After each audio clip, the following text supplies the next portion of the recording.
আজকে আমরা শিখব একটা কুর্তি কিংবা সালোয়ার স্যুটের ক্ষেত্রে টেকিনের বিষয়। টেকিন দিতে এই যে যে অংশটিকে কমানো হয় এটিকে বলা হয় টেকিন। টেকিনটা দেওয়া হয় ডট পয়েন্টের ঠিক নিচে থেকে। কারণ ব্যাপার হচ্ছে এখানের যে কাপড়টিকে কমানোর ব্যাপার থেকে।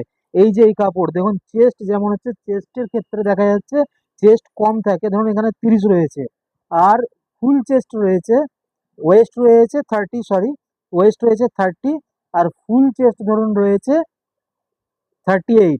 এবারে এখানের যে ডিফারেন্টটা রয়েছে, এই যে 8 ইঞ্চি ডিফারেন্ট রয়েছে, এই 8 ইঞ্চি ডিফারেন্টটা কমানোর জন্য কি হয়, এই কাপড়টিকে টেকিন দিয়ে দেওয়া হয়, যার ফলে কি হয় কোমরের কাছে ফিনিশিংটা খুব ভালো হয়। এই যে দেখুন, এখানে যদি টেকিনের কথা বলা যায়, দেখা যাচ্ছে যে 1/2 ইঞ্চি করে কিন্তু দুদিকে লাগছে, এদিকে 1/2 ইঞ্চি আর এদিকে 1/2 ইঞ্চি, 1 ইঞ্চি আর এদিকে 1/2 ইঞ্চি আর এদিকে 1 ইঞ্চি, টোটাল কিন্তু 2 ইঞ্চি হলো। আর ব্যাকে একইভাবে 2 2 4 ইঞ্চি কমে যাচ্ছে।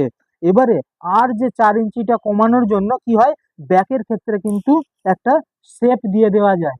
ব্যাকের ক্ষেত্রে শেপ দিয়ে দিলে কিন্তু দেখা যায় যে একটা কার্ভ শেপ দিয়ে দেওয়া হয়।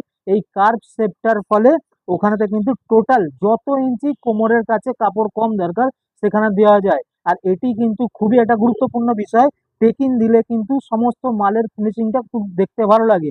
আর কি অ্যাকিউরেট ফিনিশিং যেটা দরকার, কিংবা কাপড় যতটা কম লাগে সেই কাপড়টা কিন্তু দেওয়া যেতে পারে। আর এটি হয় কিন্তু ঠিক ইয়ে থেকে, এই যে বলা যায় যে ডট পয়েন্টের ঠিক নিচের অংশ থেকে। ডট পয়েন্টের ঠিক নিচে, যেমন এটার ক্ষেত্রে আমি নিয়েছি, দেখুন যেমন হচ্ছে 8.5 ইঞ্চি। 8.5 ইঞ্চিকে এইভাবে দুইটি ভাগ করে এখানে মিডল থেকে একটা দাগ টেনে দেবো। এখানে দাগ টানার পরে এদিকে 1/2 ইঞ্চি দেবো আর এদিকে 1/2 ইঞ্চি দেবো।